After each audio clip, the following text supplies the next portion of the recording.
എല്ലാവർക്കും എൻ്റെ നമസ്കാരം. നിങ്ങളുടെ മാനസികാരോഗ്യം വളരെയധികം പ്രധാനപ്പെട്ടതാണ് എന്ന് നമുക്ക് എല്ലാവർക്കും അറിയാം. നമ്മുടെ ഓരോരുത്തരുടെയും മാനസികാരോഗ്യം വളരെയധികം പ്രധാനപ്പെട്ടതാണ്. നമ്മുടെ ജീവിതശൈലി വളരെയധികം മോശമാകുന്ന ഈ ഒരു സാഹചര്യത്തിൽ ഡോക്ടേഴ്സ് എല്ലാവരും പറയാറുണ്ട്, ശാരീരികാരോഗ്യവും കാത്തു സൂക്ഷിക്കണം, കൂടെ തന്നെ മാനസികാരോഗ്യവും കാത്തു സൂക്ഷിക്കണം. ഈ ജീവിതശൈലി രോഗങ്ങൾ എന്ന് പറയുന്നത് ശാരീരികമായിട്ടുള്ള ഡയബറ്റിസ്, അതേപോലെ BP, ബ്ലഡ് പ്രഷർ, ഒബീസിറ്റി അങ്ങനെയുള്ള രോഗങ്ങൾ മാത്രമല്ല, മാനസികമായ രോഗങ്ങളും ഈ ലൈഫ് സ്റ്റൈൽ ഡിസീസസ്, ജീവിതശൈലി രോഗങ്ങളിൽ വരും എന്നുള്ള തിരിച്ചറിവ് നമ്മൾ ഓരോരുത്തർക്കും വേണം. മാനസിക സമ്മർദ്ദം, ഉത്കണ്ഠ, ആങ്സൈറ്റി പോലെയുള്ളവ, ഡിപ്രഷൻ പോലെയുള്ളവ പലപ്പോഴും മറ്റ് മാരകമായ അല്ലെങ്കിൽ മറ്റുകൂടി ബുദ്ധിമുട്ടുണ്ടാക്കിയേക്കാവുന്ന മാനസിക രോഗങ്ങൾക്ക് വഴിതെളിക്കും എന്നുള്ളതും കൃത്യമായി ഓർമ്മ വയ്ക്കേണ്ടതാണ്. അതുകൊണ്ട് തന്നെ ലൈഫ് സ്റ്റൈൽ ഡിസീസസ്, അതായത് ജീവിതശൈലി രോഗങ്ങൾ എന്നുള്ളതിൽ ശാരീരികമായ രോഗങ്ങൾ മാത്രമല്ല, മാനസിക രോഗങ്ങളെയും കണക്കാക്കി അതിന് തക്കവണ്ണം മാനസികാരോഗ്യം പെർഫെക്റ്റായി നിലനിർത്തുവാൻ എന്തൊക്കെ ചെയ്യണം എന്നുള്ളതും അത്യാവശ്യമായി നമ്മൾ മനസ്സിലാക്കേണ്ട ഘടകങ്ങളാണ്.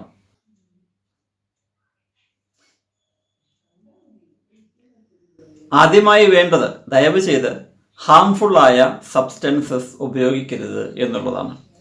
ഈ മാനസികമായ സമ്മർദ്ദം വർദ്ധിക്കുമ്പോഴെല്ലാം നമുക്ക് ഇതുപോലെയുള്ള സബ്സ്റ്റൻസ് ഉപയോഗിക്കാനുള്ള മാനസികാവസ്ഥ സ്വാഭാവികമായും വരും. സിഗരറ്റ് വലിക്കുവാനും മദ്യപിക്കുവാനും അതിൻ്റെ കൂടെ തന്നെ മറ്റുള്ള സബ്സ്റ്റൻസ്, മയക്കുമരുന്ന് രൂപത്തിലുള്ള സബ്സ്റ്റൻസ് ഉപയോഗിക്കുവാനുള്ള മാനസികാവസ്ഥ വരാം. പല ഡോക്ടർമാരും മാനസിക സമ്മർദ്ദം കുറയ്ക്കുവാനായി ചില മരുന്നുകൾ കുറിച്ച് കൊടുക്കാറുണ്ട്. ആ മരുന്നുകളുടെ ദുരുപയോഗം ഈ അവസരത്തിൽ വളരെയധികം കൂടുന്നതായി കാണാം. ദയവ് ചെയ്ത് ഏറ്റവും ആദ്യമായി വേണ്ടത് ഈ ലഹരി പദാർത്ഥങ്ങൾക്ക് ഒരു കാരണവശാലും അടിമപ്പെടരുത്, അത് ഉപയോഗിക്കരുത് എന്നുള്ളത് വളരെ പ്രധാനമായി കണക്കാക്കേണ്ട ഒന്നാണ്. രണ്ടാമത്, നമ്മളെപ്പോഴും ശാരീരിക വ്യായാമത്തിന് പ്രാധാന്യം കൊടുക്കണം. മാനസിക ആരോഗ്യത്തിന് ഏറ്റവും അടിസ്ഥാനം തന്നെ നമ്മുടെ ശാരീരിക ആരോഗ്യത്തിനാണ്. ശാരീരിക ആരോഗ്യം പെർഫെക്റ്റ് ആണെങ്കിൽ മാനസിക ആരോഗ്യവും പെർഫെക്റ്റ് ആയിരിക്കും. അതുകൊണ്ട് തന്നെ ശാരീരിക വ്യായാമം വളരെയധികം അത്യാവശ്യമാണ്. മൂന്നാമത്, ഭക്ഷണത്തിൽ നല്ല പോഷക സമ്പുഷ്ടമായ ഘടകങ്ങൾ ഉൾക്കൊള്ളിക്കുക എന്നുള്ളതാണ്. ചൂസ് ചെയ്യാവുന്നത് എപ്പോഴും നല്ലതാണ്. നോൺ വെജ് കഴിക്കുന്നവരാണെങ്കിലും പ്യുവർ വെജിറ്റേറിയൻസ് ആണെങ്കിലും അവരുടെ ഭക്ഷണ പദാർത്ഥങ്ങളെക്കുറിച്ച് കൃത്യമായ അറിവും ധാരണയും നമുക്കുണ്ടാവേണ്ടത് അത്യാവശ്യമാണ്. അതിനനുസരിച്ച് നമ്മുടെ ശരീരത്തിനനുസരിച്ച്, നമ്മുടെ ആഹാരക്രമത്തിനനുസരിച്ച് തക്കതായിട്ടുള്ള പോഷക ഘടകങ്ങൾ ഉൾക്കൊള്ളിച്ചുകൊണ്ടുള്ള ഭക്ഷണം 3 നേരവും കൃത്യമായി കഴിക്കുന്ന ഒരു ശീലം നമ്മളെല്ലാവരും കൊണ്ടുവരേണ്ടതാണ്. ഓരോ പോഷകാഹാരവും ഓരോ പോഷക ഘടകങ്ങളും നമ്മുടെ മാനസികാരോഗ്യത്തിന് വളരെയധികം ഗുണകരമാവും എന്ന് മനസ്സിലാക്കുക. ധാരാളം വെള്ളം കുടിക്കുക വളരെയധികം അത്യാവശ്യമാണ്. നമ്മുടെ മാനസികാരോഗ്യം നിലനിർത്തുന്നതിലും നമ്മുടെ ബ്രെയിൻ സെൽസിൻ്റെ പരിപോഷിപ്പിക്കലിനും വെള്ളത്തിന് വളരെ വളരെ അത്യാവശ്യമായ പങ്കുണ്ട് എന്ന് മനസ്സിലാക്കുക. ധാരാളം വെള്ളം കുടിക്കുക എന്ന് പറഞ്ഞാൽ ഓഫീസ് സമയത്തും വർക്കിംഗ് സമയത്തും എല്ലാം നിങ്ങളുടെ കയ്യിൽ ഒരു കുപ്പി വെള്ളം എപ്പോഴും ഉണ്ടാകുന്നതായി നിങ്ങൾ തീർച്ചയായും ഒരു സാഹചര്യം ഉണ്ടാക്കിയെടുക്കണം. അതിനനുസരിച്ച് ഇടയ്ക്കിടയ്ക്ക് ധാരാളം വെള്ളം കുടിച്ചുകൊണ്ടേയിരിക്കുന്ന ഒരു ശീലം ഉണ്ടാക്കിയെടുക്കണം. മാനസിക സമ്മർദ്ദം കുറയ്ക്കുവാൻ വളരെയധികം സഹായിക്കുന്ന ഒരു ഘടകമാണ് ഹൈഡ്രേഷൻ, വെള്ളം ധാരാളം കുടിക്കുക എന്നുള്ളത്. സൂര്യപ്രകാശം നിങ്ങൾ എൻജോയ് ചെയ്യണം. ധാരാളം സമയം, ഒരു ദിവസം തന്നെ ധാരാളം സമയം നമ്മൾ എക്സസൈസ് ചെയ്യുമ്പോഴും നടക്കാൻ പോകുമ്പോഴും പുറത്തിറങ്ങുമ്പോഴും എല്ലാം സൂര്യപ്രകാശം നമ്മുടെ ശരീരത്തിൽ തട്ടുവാനുള്ള ഒരു സാഹചര്യം ഉണ്ടാക്കിയെടുക്കുക. വിറ്റമിൻ D നമ്മുടെ മാനസികാരോഗ്യത്തിന് വളരെയധികം അത്യാവശ്യമാണ് എന്ന് മനസ്സിലാക്കി അതിന് തക്കതായ സൂര്യപ്രകാശം നമ്മുടെ ശരീരത്തിൽ ഏൽപ്പിക്കുവാൻ എപ്പോഴും എല്ലാ ദിവസവും ശ്രദ്ധിക്കുക. ജോലി മാത്രമല്ല ജീവിതം, വിശ്രമവും ജീവിതമാണ് എന്ന് മനസ്സിലാക്കുക.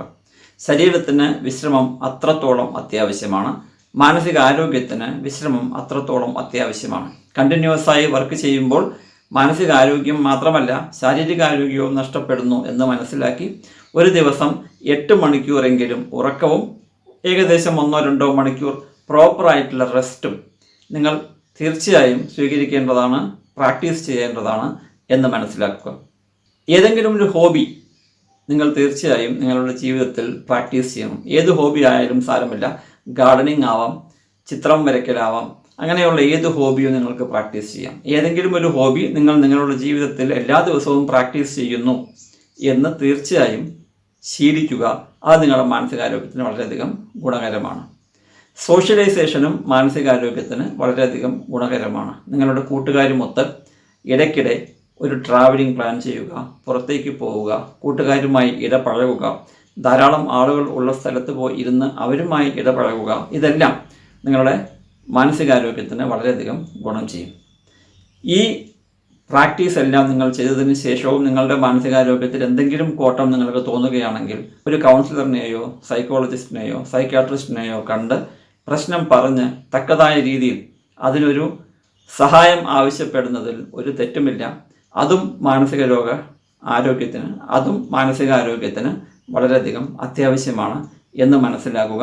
നമ്മൾ നമ്മുടെ ശരീരത്തിൽ, നമ്മുടെ മനസ്സിൽ പൂർണ്ണമായും ഉത്തരവാദിത്വം കാണിച്ചാൽ മാത്രമേ നമ്മുടെ ശരീരവും മനസ്സും തിരിച്ച് നമ്മോടും അതിൻ്റെ ഉത്തരവാദിത്വം ഭംഗിയായി നിർവഹിക്കുകയുള്ളൂ എന്ന് മനസ്സിലാക്കുക.